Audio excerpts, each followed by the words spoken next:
GST Council or Parliament? Which is supreme? Parliament is supreme. That is why the GST Council is an advisory body. Sir, does GST respect or dilute the basic structure of federalism? Federalism is taken forward because without GST, where is federalism? Central and states come together to create a one nation, one tax mode of consumption tax. It's superbly federal. So are states still sovereign in taxation under the GST? Yes, they are sovereign as far as alcohol is concerned. They are sovereign as far as the VAT on petrol is concerned. There is enough amount of fiscal sovereignty for the states that is outside the GST still. So GST is a tool of unity or centralization? Unity. 101st Amendment led to cooperative federalism or asymmetric federalism? It is historically significant as a cooperative federalism. I would like some asymmetric federalism also, where the ones who produce more and create more wealth have a higher voice. Mohit Mineral's judgment is a safeguard for state autonomy or a threat to GST stability? They're just reading out what is there in the constitution, that the GST Council is an advisory body and states are autonomous. So, state autonomy is re-emphasized in Mohit Minerals. 22 सितंबर, जिस दिन भारत में double धमाका होने वाला है, GST 2.0। हमारे प्रधानमंत्री ने कहा है कि GST 2.0 एक ऐसा रिफॉर्म है, एक ऐसा इकोनॉमिक टूल है जिसके द्वारा देश में सपोर्ट और ग्रोथ दिखेगा। बट ये GST 2.0 है क्या? ये GST है क्या? Majority of us actually don't know कि GST का इम्प्लीकेशन क्या है, उसका इम्पैक्ट क्या है। सिर्फ हम GST को अपने बिल में देखते हैं और हमें लगता है कि हम टैक्स दे रहे हैं, बट ये एक्चुअली में कहाँ जाता है, इसका इम्प्लीकेशन, इसका क्या इम्पैक्ट है, उसको समझने के लिए थोड़ी गहराई में जाके GST को हमें समझना है, इसका कंसेप्ट, इसका पूरा जो इसको अनरावल करके हमें समझ में आएगा कि एग्जैक्टली ये क्या रिफॉर्म है और इसका क्या इम्पैक्ट होने वाला है भारत को ग्रो करने में, विकसित भारत बनने में। तो आज हमारे साथ है श्रीराम सर, जो कि आप सभी को पता है कि he is one of the leading economist and he is the best person to talk about GST, to unravel it for all of us, to make the concepts easy to understand. तो आज इस podcast में we will start from the bare basics, just go to the as we put it always, that if you don't understand the concept, you will never understand the implication. So we'll start with that and we'll talk about the bigger debates that is taking place across the media, across the political lines. We'll actually have all of these questions in this podcast. So, first of all, welcome to this podcast. Thank you so much. So, let me first start with when the GST was rolled out in 2017, it was called the good and simple tax. Why was there a need for a GST? For a nation to attract investment, which is responsible for growth, employment, consumption, and the well-being of the country, you require simple taxation. You have two types of tax, direct, indirect. Income tax. The income you earn, you pay directly the tax to the government. The sales tax, the GST, whatever you call it, is something, for example, somebody sold me the iPhone, I paid him the tax, and he passes on the tax I paid him, he collects from me, passes it on to the government. So I don't pay to the government directly, I pay to the seller, seller passes it on to the government. So direct taxes, indirect taxes. So GST is an indirect tax, consumption tax. It is a consumption tax. The one who consumes pays the tax. India, after all, 91, we opened up and we set the goal of becoming a developed country by 47, which requires that we keep growing at 8%. Country needs to collect a lot of taxes, which is vital for your infrastructure and welfare and so on and so forth. So unless you are rational, transparent, and a single tax for the whole country, the world is not going to notice you as a destination for investment.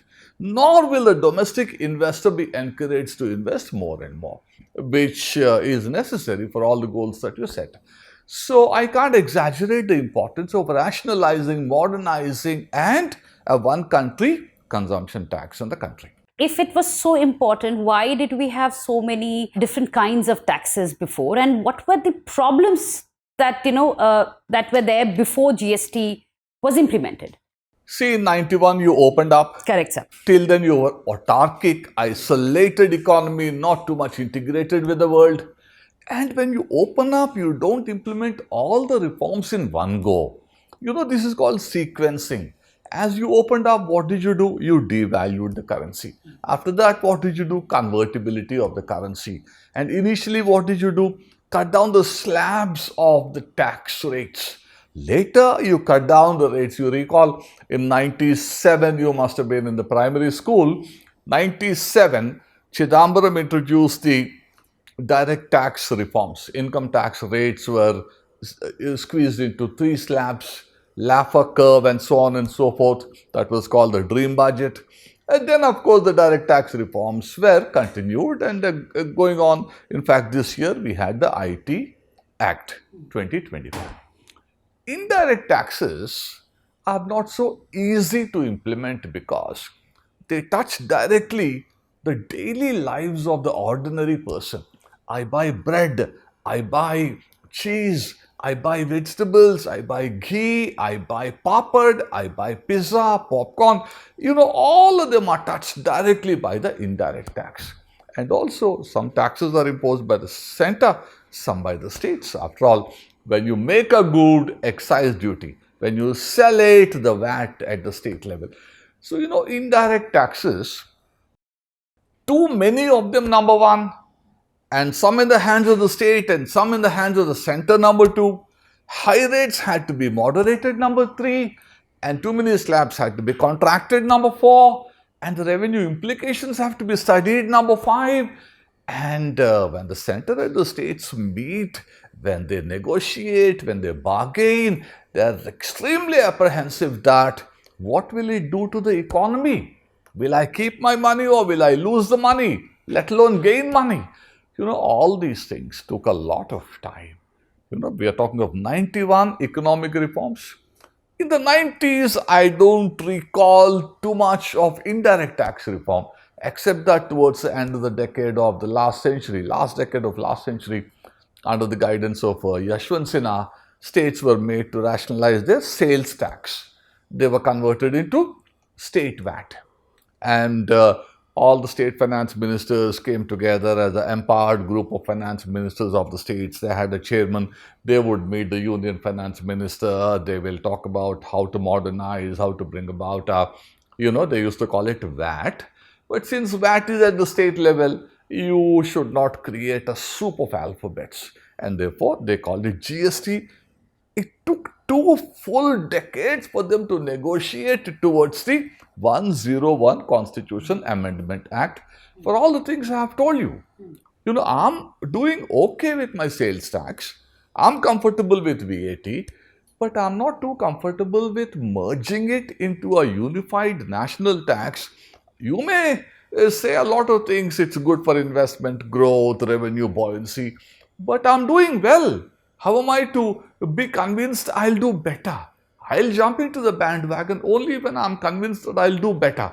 Then a lot of compensation cess and all that. So it was a Herculean task accomplished in a spirit of cooperation and reform. Sir, when we talk about GST, there are still different types of GST, right? CGST, state GST. What are these different types of GST then? GST is a dual GST we have. That is, say I have bought something on which the rate is 18%. 100 rupee good, 18% tax. So 18 rupees I have to pay as the GST. Yes?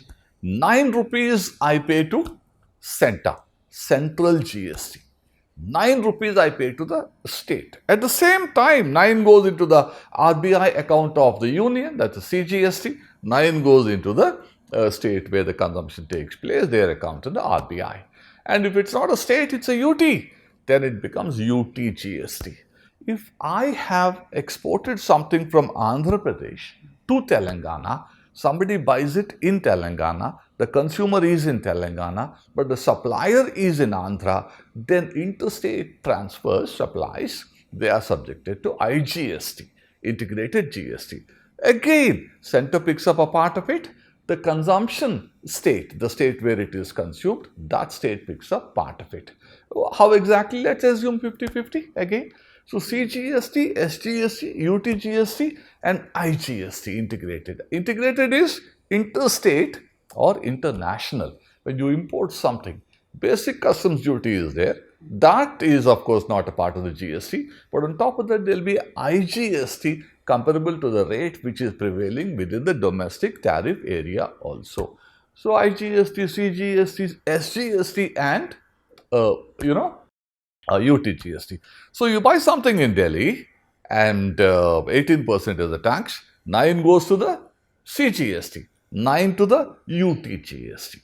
So for everything except interstate, for which IGST. Yes? So why was there a need for the 101st Amendment? Couldn't the Parliament legislate this? See, there was no GST in the Constitution at all. You have sales tax and service tax and octroi and this, that, excise duty, all that you have. But where was the GST in the Constitution? Number one, sales tax was completely being imposed, collected and appropriated by the states. And that had to be merged with a national tax called the GST. You had to amend the Constitution. And also, please, from our Constitution point of view, we have to have a body that will take decisions, the GST Council. That has to be a constitutional body for it to carry credibility. So you have to amend Article 279, insert capital A, that deals with the GST Council. All that the GST Council does, all matters related to GST are dealt with by the GST Council. We'll come back to that. Now, the core reason why, they're all core, but core of the core is this. See, Article 246, Union list, state list, concurrent list. Where will you fit the GST? It can't be in the Union list because the states are involved. Can't be in the state list, Union is involved. Can't be in the concurrent list where push comes to shove, states are subjugated to the center. The state autonomy in the concurrent list is conditional on the union acceptance. So you need to have 246 capital A in which you have to place the GST, because GST is a sharing of and pooling of sovereignty of the union, sovereignty of the states. So you had to amend the constitution. So why right now did the government go for this double dhamaka? Why did we need a GST 2.0? See, we have seen the working of the GST. From day one, it was very clear that so many rates are not viable, such high rates are also not viable. And the common man was not feeling terribly comfortable about it. After all, life insurance, health insurance attracting 18% of GST is unconscionable. Therefore, 2.0 was required. Arvind Subramanian said, this is not the right kind of GST. You talked of good and simple. It's anything but good, anything but simple. And it had to evolve very dynamically and very quickly. And now, why now? I'll tell you internal, I'll tell you external reasons. Okay, we've seen it work. We've seen it work for about 8 years. And now, the other day, Finance Minister was saying in 2017, the collections of GST were 7,20,000 crores. Today, they are 22 lakh crores. Partly because the economy is growing and there is buoyancy, partly also because the GST is also a booster. So, you have this revenue buoyancy, etc. Let's see how it's working, number one. Secondly, you have to reduce the slabs. This 12 could be moved down to 5 and a few could be up at 18. 28, a lot could be moved to 18 and quite a few more could be moved to 5. And 28 could be scrapped. Merit, demerit. What is demerit? That which creates negative externality. For example, somebody is smoking a cigarette. How will the outside people feel? They feel suffocated. Passive smokers, they are equally vulnerable to cancer. The guy who is smoking and the one who is passively inhaling, both of them are equally vulnerable. So, negative externality, you hit them as hard as you can. We'll come back to that. positive externality. For example, you eat all the vegetables and fruits and all that. You are healthy, food security, nation is strong. We are strong, nation is strong. So bring them down to 5, and if you can afford, bring them down to 0. So where there is merit, that is positive externality, they have to attract either 0 or 5. Where there is standard, that is, you see, most of the goods and services should be at 18%. Otherwise, the government will lose money. And 28, you scrap it and you move them down, and some like all these soft drinks. They're too bad for health. They're all synthetic. They're not natural. Even the fruit pulp thing, that is also not good for health. You see? And of course, smoking is absolutely cancerous. Therefore, how do you tax them? They are demerit goods. So, how do you tax them? You push them to 40, and the other day the CBIC chairperson was saying, don't rule out a cess on that. Not a cess that will collect money that will, compensate the states, but a cess that the center may pocket, number one, that will make it prohibitively costly for the people who consume those, what you call sin goods. So yeah, 2.0 is required because GST in 2017 on the 1st of July was on a sort of, it was the stage 1 of it, and we've seen it work, it's doing well, but there are certain shortcomings that had to be rectified, therefore 2.0. But also please remember, the whole nation, the elephant in the room as far as the economy is concerned is, what is the tariff picture? 25, he congratulates our Prime Minister, and in the same call he says that we need to tax you because we have to bring Russia to table on Ukraine. The strangest of logic. So, he can't think straight. So we really don't know what's coming up on the tariff front. And so much $40-50 billion worth of exports are going to be hit. And the economy could be hit. And therefore make people consume more through price elasticity. Bring the price down by bringing the consumption tax component of it down so that more and more people will buy. Remember, in the budget also, though the finance minister didn't know Trump could be this crazy, she must have had some intuition about what was coming. So IT tax rates were brought down, and there's so much of relief, and people have access to more cash that they don't have to pay as tax. So yes, that and this together can boost the economy. Partly it could absorb the shocks, the Trump tantrums. Because we talked about the luxury tax or the sin tax at 40%, I was wondering, so why on automobiles above 1500cc? Why has that come in as a sin tax or a luxury tax? Yeah, if you can afford so much for a car, we are sure we can take a bit more from you. After all, you are rich. You have a social responsibility to take care of people who are not so rich. This is called cross-subsidization. I collect from you to subsidize the essentials, the merit goods. So I'm fully with it. 40%, etc. at this point could be a bit high, but in course of time it could come down to 28. Not in the near future, you will see it at 18. Right, sir. So the GST 2.0, should we see it as evolutionary or a complete reset of economic policies? Oh, it's not a complete reset at all. It's not. All that you have done is you shrunk the number of slabs and you brought down the rates, you moving the consumption story closer to the middle class. That can't be called a reset. The classical evolution story in the fiscal domain is the GST. We were talking about it 30 years back, although the Raja Chalaya committee, etc. And 98, the BJP comes to power, the NDA comes to power for the first time. Yashwant Sinha takes charge as the finance minister. The nudging of the states to move towards standard sales tax, all that, like we were talking about it. From then, it took 2 decades for 101 Constitution Amendment Act to take place. And from then, it has taken 8 years. So, GST story has been in the making for the last 28 years. If that's not evolution, what is?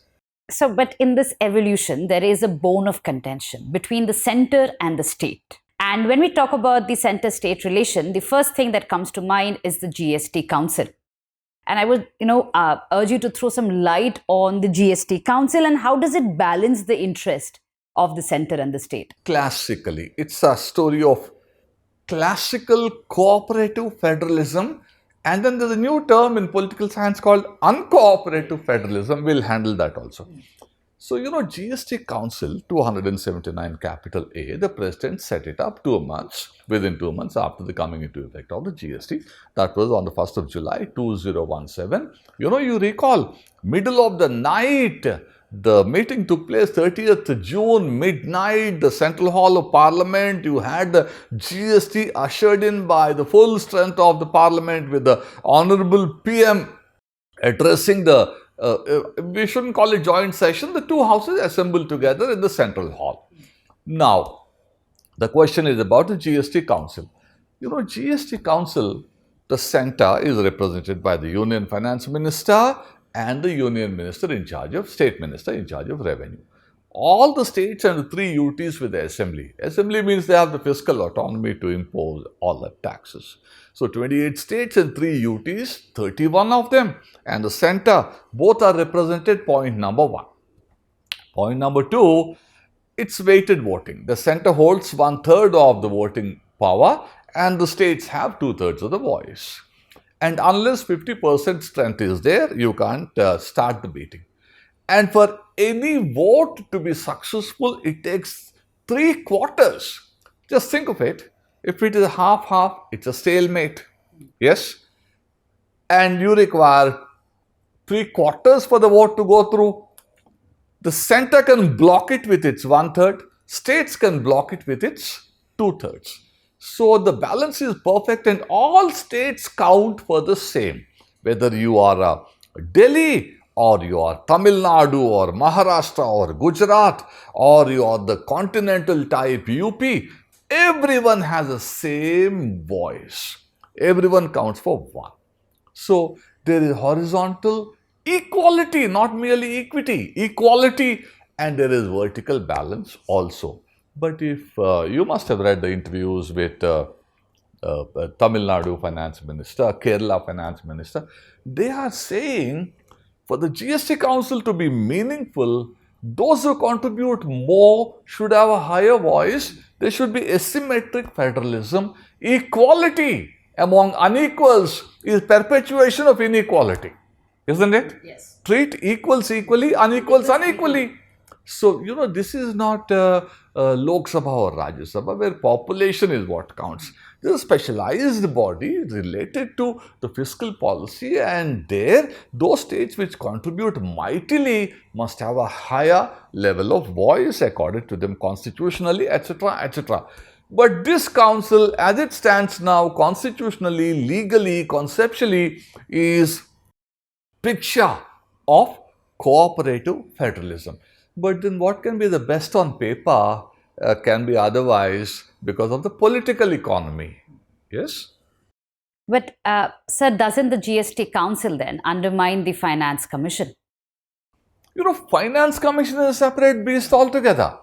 Finance Commission originally had all the taxes and duties imposed and collected by the center, and from the 10th Finance Commission onwards, from 1995, all of them had to be shared. Cooperative federalism again. But with the coming of the GST, you have bifurcated the indirect taxes, point number 1. You included in the indirect taxes the state taxes, also point number 2. So it had to happen. You have not undermined the Finance Commission, but you have created a new body with a new mandate which has the states and the center involved. Finance Commission is a group of specialists. GST Council is democratically elected finance ministers making it up. GST Council makes the policy. Finance Commission doesn't make the policy. Finance Commission tells the President, the center, you've collected this much, they're all shareable, give this much to the states. Among the states, how you distribute is based on this formula. So, Finance Commission had its work taken away by the GST Council. They work in silos as of now, but the other day you have seen an interview with the Kerala Finance Minister after the 2.0. Kerala Finance Minister says that, sir, the GST 2.0 is wonderful, but not so wonderful because we'll be losing revenue. When you cut the rate from 12 to 5 or 0, when you cut the rate from 28 to 5, then, we'll not be collecting so much of money as we used to. Therefore, sir, in order for us to absorb the hit, you please, under Article 275, provide us some grants or tell the government to allow us to borrow a little more. They're being too rigid under Article 293. So, yes, there are linkages between the two. But as of now, there are two silos because the mandates are entirely different. So I'm going to come back to the interview by the Kerala finance minister. One of the things that he kept on underlining was the fact that now that the revenue intake would be less because of the lowering of the slabs of the GST 2.0, the states will be far more dependent on the center for the grants, which also increases central dominance in finance. So cooperative federalism will take a hit with the GST 2.0. Ideally, but I may be biased, the finance minister should have said, like we stood guarantee for you, if you can't collect this much, we will stand by you, we'll compensate you. 2.0 after all can't be completely different from 1.0. At the start of the GST, when you could stand by me for 5 years, 2.0 with significant rate reduction, slab reduction, everyone's saying, even the SBI research report, the most conservative and pro-center, they are also saying there will be a loss of 3,000 crores. And Arvind Subramanian in his article in the ET says there could be 1.5 to 2 lakh crores of rupees of erosion of the revenues. In which case, after all, you take a look at the state list in Article 246, 7th list. Health, state subject. Agriculture, animal husbandry, roads, buildings, they're all state subjects. And if the states don't get the money, it's good for the consumer, good for, a lot of others. But if it's not good for the states, they'll be losing money. Who will spend on education? Who will spend on agriculture? Who will spend on roads? And if they don't spend, they have the developmental responsibility and the burden. If they don't spend, then where is your 2047 Viksit Bharat? After all, N.T. Ramarao used to say, center is the myth. It's the states that make up the nation. So, taken as such, I think the center has a, moral obligation to tell the states, don't worry. We're all in it together. Let's take the nation forward. Nobody should be hurt. Like we stood guarantee in 2017 to encourage you in the grand bargain, we are also standing guarantee to you. But let's ensure that the economy develops to a point where revenue buoyancy will make sure that you don't lose anything. And if the economy does too well at reduced rates, you may even be gaining revenue. Let's try for that. But just in case you do slip, we are there to take give you the compensation. That will be wonderful. Right, sir. So what happens if the state refuses these GST Council recommendations? What kind of constitutional provisions does the center have? It's very simple. GST Council takes a decision. By consensus, we all agree. Nobody is vocally in opposition. Or if we have to go for vote, let's go for vote. Once the decision is taken, it is told to the center, it is communicated to the states and the UT. You make a law to bring that into effect. Remember one thing, you and I know it very, very clearly as students of, social sciences, that nobody can tell, even the Supreme Court can't tell the legislature what to do, what not to do. After you've done whatever you've done, when it goes to the Supreme Court or the High Court, they'll see the legality of it and keep it or kill it. Yeah. So GST Council, if you see it very clear in Article 279 capital A, it will make recommendation. Because everyone is there, they took the decision together, they'll go home and legislate to bring it into effect. It's not that you decide in the GST Council in a certain way, you'll go home and turn your back against it. No. So, like the Finance Commission you were talking about, even the GST Council is an advisory body. It's written there. In the Constitution of 279 A-driven GST Council, it's very clear. They make recommendations. All that they have done, And Parliament may give the power to the Finance Ministry to bring it into action by an executive order. That is delegated legislation.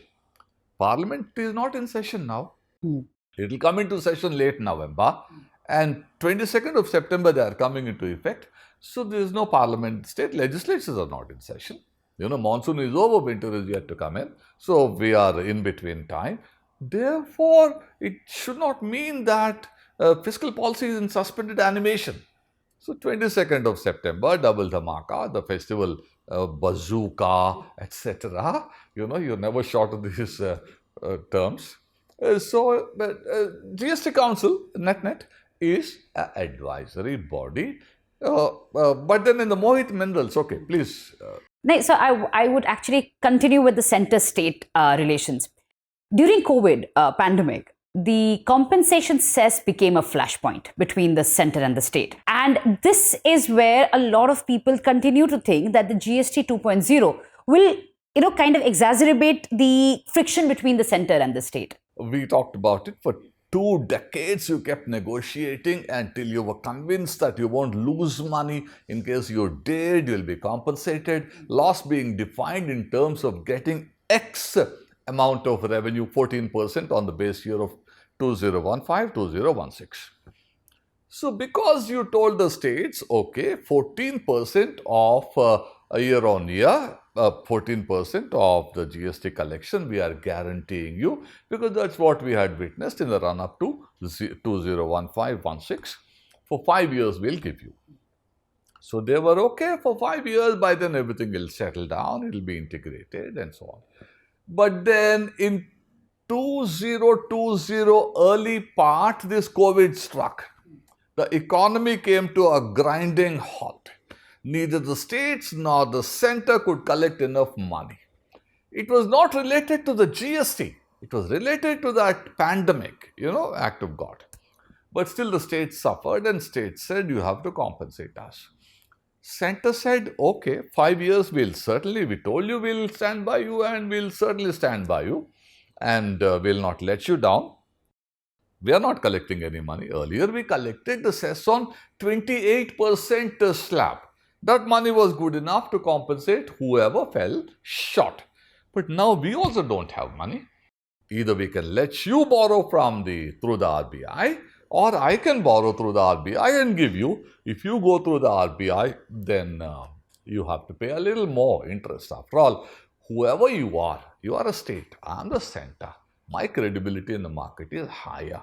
Therefore, I can borrow at 7, you may have to borrow at 8.5%. So don't worry, I'll borrow for you, I'll get the money, I will give you back to back, and I'll continue with the cess beyond 2022. I'll get that money to repay the RBI, the money I borrowed to pay you as compensation. So that is how the cess is continuing till today. It will continue till March of next year, next calendar, that is this fiscal year. End of it will close. And there were states wanted the cess to continue. Center said, we told you we'll stand by you for 5 years. We have, even in the most difficult times, and we don't have to be on 5 years. But then the words in the law were at least 5 years. So states wanted to push them beyond 5 years. Center was not ready because the center itself is not in a very strong fiscal position. They were just coming up. They nearly hit 10% of GDP as the fiscal deficit, which is unheard of. Next generation will look back and see 10%. Are you sure? 10%. So that's a compensation story. But the states are now saying 2.0 also is, a bit radical. We are helping the consumer and the economy, but we might be losing money. The revenue buoyancy may not be there. So please guarantee to us another 5 years, or guarantee to us that we won't lose, and in case we lose, you will compensate. But the center says, we are also losing. If you are losing, we are also losing. But the states are saying, your Constitution gives the center unlimited power to borrow inside the country, outside the country. And in the FRBM, F is a fiction. F is for fiction, for center. Whereas for me, F means I am fettered. F is fetter for me. F for fiction for you. Yeah. So I can't borrow. There's an FRBM breathing down me all the time. And FRBM for you is, you could escape that. So you losing, me losing, I'm the state, you are the center is not the same thing, and therefore don't equalize. That is false equivalence. That's what the states are saying. Let's see where it goes. So what exactly is the Mohit Minerals case? See, Mohit Minerals case for the effectively for our discussion today is about uncooperative federalism. It made headlines for no reason. The former CJI Chandrachud gives terrific verdicts about he's a pro-state person, pro-liberty, so on and so forth, within a framework. So, Mohit Minerals case, what he said is, GST Council is an advisory body. But what's the revelation about it? You read Article 279 capital A, you will see it makes recommendations subject to acceptance through legislation by the Union Parliament and state legislatures. But what he meant is more than that. We all celebrate cooperative federalism. We all work together, 2047, Viksit Bharat, well-being and all that. But spare a thought for uncooperative federalism also. For example, Kerala can pass a resolution saying that, the GST Council, we took the decision, we are pro-consumer, pro-well-being, and therefore we took the decision, but the states require hand-holding by the center. You pass a resolution, partly qualifying the decision taken by the GST Council. You're not cooperating fully with the center symbolically, but thereby you are telling the center, please help us, we are losing money, how can we educate and provide health and all that. Or I'll take you back to 2019, when the Citizenship Amendment Act took place. Kerala felt that fundamental rights were at risk and they passed a resolution. Or I'll take you to Chhattisgarh questioning NIA expanded powers under Article 131. They went to the Supreme Court and challenged it. So when they do so, don't condemn them as uncooperative. Celebrate it equally because the states are hitting back so that a dynamically evolving federalism will take shape. So uncooperative federalism is within the scope of the law, within the scope of the constitution. The states express their displeasure over the policies of the union government. And in that context, he said the GST Council is not binding. But that's not a discovery, that's not a revelation. You're reading the plain text of the law. Yeah. So when we take a look at GST and and the concept of climate change, they look completely unrelated, right? But there are certain minor nuances that link them. And I just wanted you to throw some light. How are these two concepts related? You see, climate change is not unrelated with anything. My mental health, my vocabulary, everything hinges on the climate. The other day I was in a traffic jam for an hour and a half and I had to go back home. Climate change. And the words that come to your mind are entirely driven by the axis of rain. Directly linked. So, fiscal policy and climate change. Monetary policy and the climate change, they're all intimately related. I'll give you examples. Take agriculture. Biopesticide, without chemicals, you are killing the pest. Rates are down. New vehicles, the GST rate is down so that you can retire your old vehicle, buy the new vehicle, they emit less. Solar panel, the rate is down. Wind turbine, the rate is down. Sprinkler irrigation, the rate is down. Drip irrigation, the rate is down. All of them are so intimately related to climate change, aren't they? Sustainability, aren't they? So, Brazil is going to host your COP30, in November. Our Prime Minister, if he goes there, yes, he can tell the whole world that we are so far ahead of the world in terms of, doing something about the climate change. Look at our GST 2.0, yes. So, then shouldn't the polluting items be taxed under the green tax? Shouldn't they come into 40% luxury tax? Some of them are. I can't give you the list. This is classical Pigovian tax. big off, where you benefit the larger society, wider society, beyond the people involved in the transaction. If it benefits, larger number of people outside society, positive externality, not just merit, that is 5% or 0. Give them subsidy, not tax. Subsidy is what? Reverse of taxation, negative tax. And where you pollute, for example, coal is there. Coal pollutes. Plastic is there. All of them you slap, but then you have to balance between consumer interest and the management of the environment. In the process, you may have to at times, for example, I'll give you the example, BD. BD? Poor man's cigarette. You have tendu leaves, wrapping a bit of tobacco. The rate on tendu leaves is brought down to 5%. Is that socialism? Poor guys will be smoking all these BDs. It used to be 28 and now it is 18, the tobacco. Tendu leaf is from 18 to 5. What's the logic? This is a perverted socialism. What's the logic here? I'm also going to ask you, sir, what is the logic here? Political economy. Because, but you're right. I did not pay attention to the fact that things like which is going to affect the larger mass in this way, they are not, their taxes have come down. While cigarettes, of course, are at 40, but... cigarettes are not at 40. Cigarettes can be more, I'll tell you, on this 40, there is a lot of cess on that. Oh. And something more. There is a calamity and contingency duty. The money you collect, you will use it for cloudbursts and all the management of the natural disasters. Tobacco products, you have the NCCD for the last 22 years. Oh. You collect so much of, because you see on a cigarette pack, if you put a skull and bones and all that, they're going to the shop and they're saying, wo skull wala dena. You see? So the guys are not scared even if the, picture is intimidating. So how do you hit these guys? You have to hit them only fiscally. You can't hit them up. You can't ban it because millions, hundreds of millions do it. You can't ban it. So tobacco is, on certain brands of tobacco, 80% is a tax. Wow. Even then, the people who are so badly alienated, they have no notion of well-being, they're still consuming. So let me come back to another word that is doing the rounds. It is ease of doing business in India. So it's said that the GST 2.0 will be beneficial for the ease of doing business.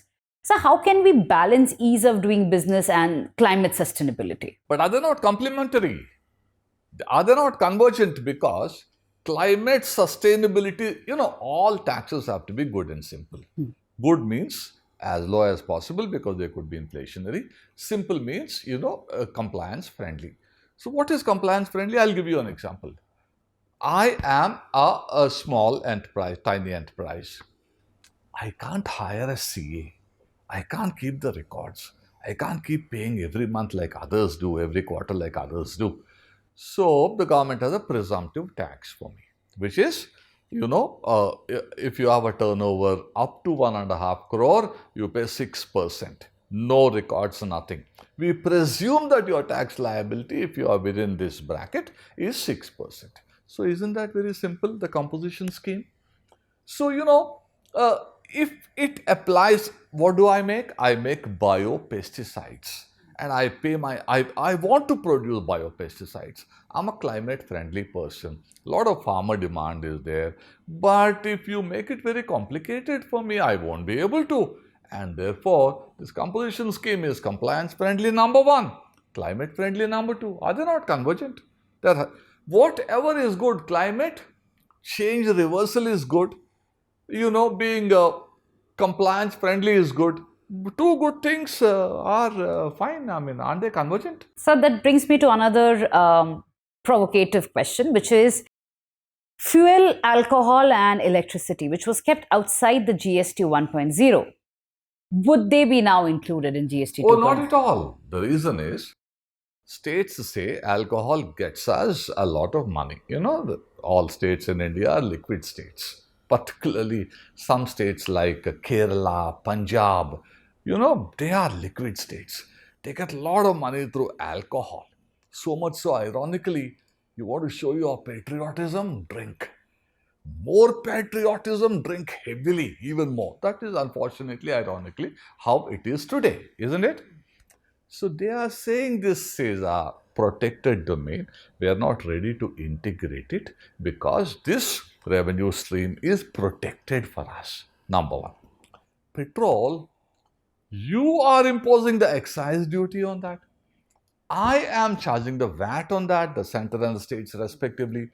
Together, the rate is very high.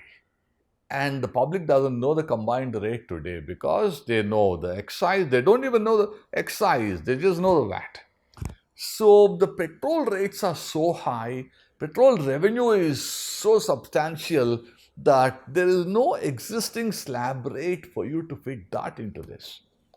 Therefore, let's not create unnecessary headlines with petrol being brought in. All is well. Let's leave it outside the GST.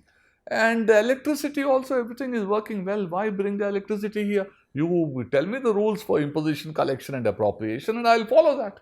So it's working well and no one is showing any urgency about integrating that into the GST as of now. So will the GST 2.0 help in tackling the inflation crisis going on? See, this question you are asking at a time when there is price stability in the country. Price stability because last year base was very high, number one. Secondly, a lot of crop is there. So last year the crop was good. This year the expectation is good. The food inflation is actually deflation now. A lot of food articles are deflation. And the global oil prices have come down. Thankfully, they have come down. So food and fuel, the prices have come down. So you are about 2% is the inflation. This GST, you are asking me how is it going to deal with inflation? We are, as of now, prices are very benign. And when you bring 28 to 18 or 28 to 5, 12 to 5, so 9, the other day Rangarajan has written an article in the Hindu. We all have read it. He is the last word on fiscal policy in the country. He says about 550 articles have been touched by rate changes. 80% the rates have come down, 20 the rates have, after all 12 had to be 18 also. And 12 bulk, overriding bulk is towards 5. So given this, when the rates have come down, the prices also will come down. Earlier there used to be a body called the anti-profiteering body. When I reduced the tax, if the manufacturer and the seller did not pass it on, then the government will take the issue very seriously. But today that body is not there, but the Union Finance Minister and State Finance Minister, they are sitting down with all these FICCI, CII, all these people, and local regional chapters also, and they're making sure that the rate cuts are passed on. So you will have inflation coming down because of it. Would the GST 2.0 bring, real relief for the consumers, or is it benefit more on the supply side? That's a loaded question. You're basically saying, is it a rate cut for the one who manufactures, or is it a rate cut that will trickle down to the consumer? Right, sir. You see, we have seen the fact that there is no body to make sure that the transmission does take place of the rate cut. But everyone's watching. After all, we are in a knowledge society today.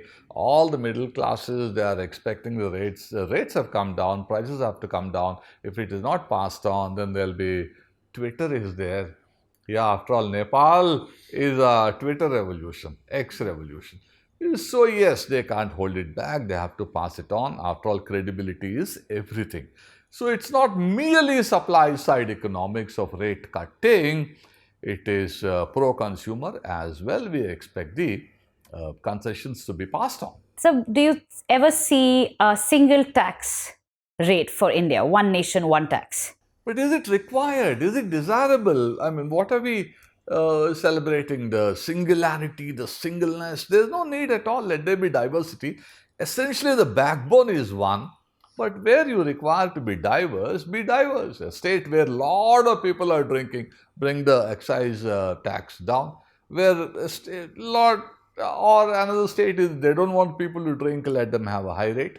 So autonomy, diversity are also equally desirable. So we need not, overstate the need for the singleness of the consumption tax. So, if you read the newspaper op-eds, especially, they have all there's a criticism that is coming in that the GST 2.0 is more of optics than real reform. So, what is your opinion on this? It's not revolutionary. It is structural, surely. After all, what is GST? It is not merely a fiscal reform. It is a structural economic reform. There's a concept called total factor productivity. They used to talk about it when GST kicked in the run-up to the GST. What is total factor productivity? Total factor productivity is when you invest labor, capital, land, and the company, the enterprise. All their productivities will shoot up, will improve. How? Once the investment is effective, labor works harder, human capital, and formal employment. Land, huge warehouse you can have that can serve the entire North India or maybe a bulk of North India. So land, better utilization, labor, better utilization, and more profits for the company, and the money that you invest also fetches you higher levels of returns. So land, labor, capital, all that.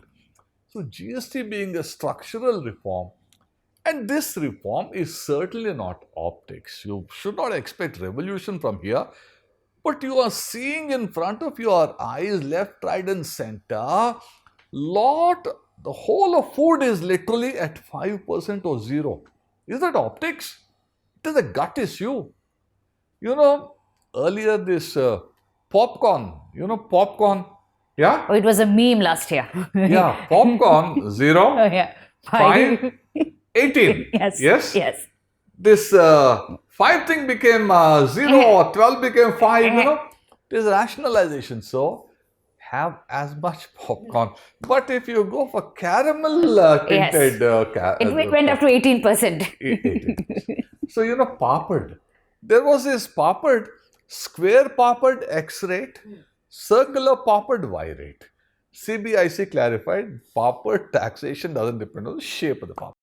So, all these things effectively tell on your wallet. Middle class is super duper happy. Everyone loves a good car. Middle class can, people are getting, you must have got in your mobile messages, the car you're looking for, 50,000 rupees down, 1 lakh down. What more does the middle class want? Middle class life revolves around, it's e-life, yeah, electrical and electronic. So all your white goods up, the price is down, air conditioners, refrigerators, and cars, and whatnot, all the white goods, consumer durables. So it's definitely more than optics. It's not optics at all. It's not optics. It is seriously affecting the consumption levels positively. What is inverted duty structure? If you could just throw some light on this. See, we are talking of lakhs of goods and services. For example, I buy fabric, convert that into a shirt. And when I buy fabric, I pay 18%. I'm just giving a simple example. 18% tax. So 100 is a fabric, 18 is a tax, 118. Input tax is 18 rupees. I add value to it.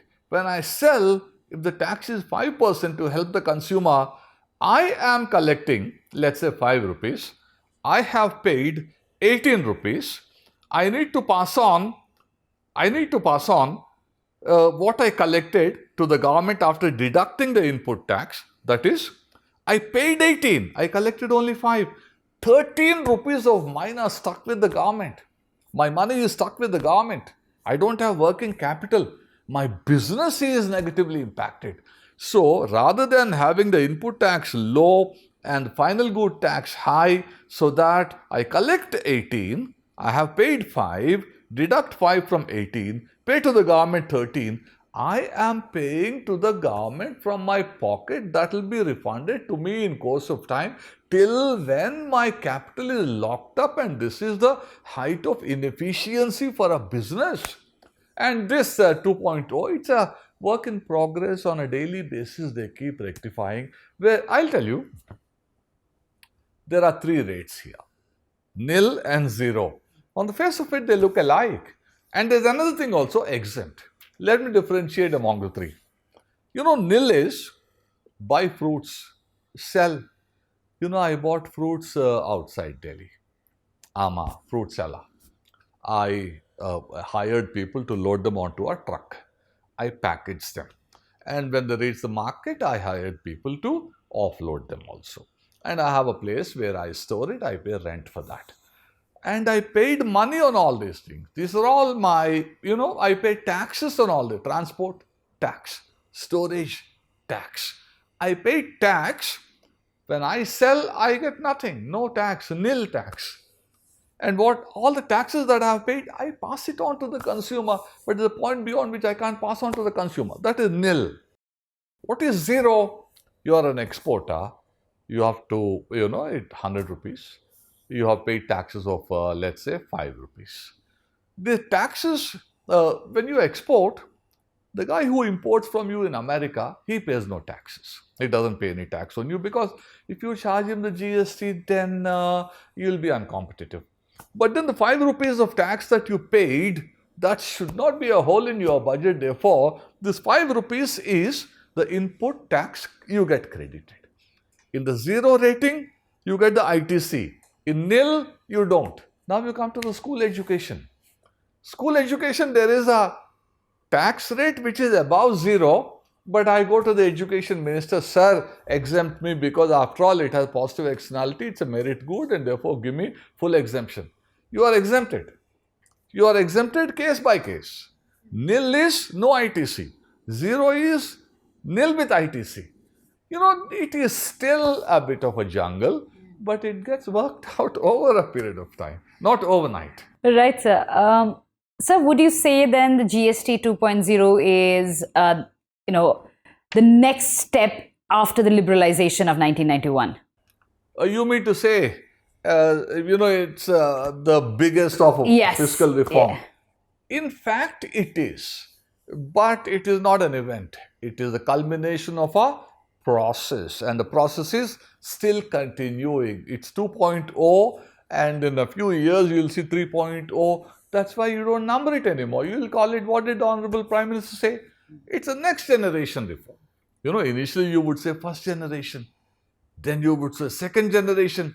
How many numbers will you give? Third, fourth, that looks silly. So next generation reform. Next can be anything. So yes, it's an ongoing process.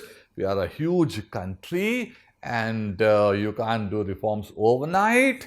Too many sensitivities are involved here, democratic, federal, external, and so on. And therefore, yes, it is a very big reform. Getting the center and the states together is a very, very big reform, and making it work like it is working. 1.8 lakh crores of monthly collection of GST. It's not a joke at all, isn't it? If, let's say, we have to sit here and predict what the GST 3.0 would look like, or the next generational after this, because it's an evolutionary process. From here, what does the next step of evolution look like? More of the same. Rationalize, and rationalize. And also, even today there is some inverted duty structure here. And I want, if you read the law, Article 279 capital A, GST Council, there is room for a vice chairman who can be elected from among the state finance ministers. I want the vice chairman of the GST Council elected from an opposition state. You and I have been teaching the Public Accounts Committee, where since 1967, the head of the public, the chairperson of the Public Accounts Committee, is by convention a member of the largest opposition party. And why not here also in the GST Council? The vice chairperson should be the state finance minister elected by them. Conventionally an opposition state finance minister, why not? So I want more goods and services to come down to 5% or 0, which are essential goods. I want more medicines to be in the 5 or 0, life-saving medicines, etc. And yes, India is prospering. So the luxury cars also should one day become 18, yeah, not forever be at 40. Yeah, these are some of the more of the same. More of the same. So let me come down to the next segment of the podcast, which is just few questions, rapid fire style. So you could give me one liner or one word as you wish. So the first question, sir, GST Council or Parliament, which is supreme? You know, Parliament is supreme. That is why the GST Council is an advisory body. Sir, does GST respect or dilute the basic structure of federalism? You know, federalism is taken forward because without GST, where is federalism? Central and states come together to create a one nation, one tax mode of consumption tax. It's superbly federal. So are states still sovereign in taxation under the GST? Yes, they are sovereign as far as alcohol is concerned. They are sovereign as far as the VAT on petrol is concerned. There is enough amount of fiscal sovereignty for the states that is outside the GST still. So GST is a tool of unity or centralization? Unity.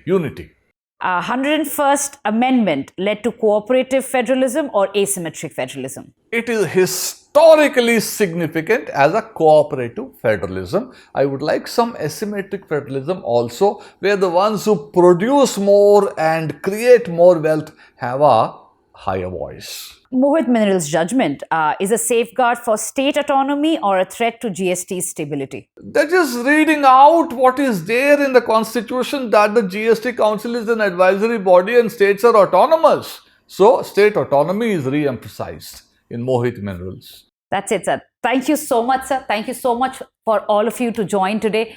I hope we have cleared the basic doubts that you would have about GST and GST 2.0. Thank you for joining us today.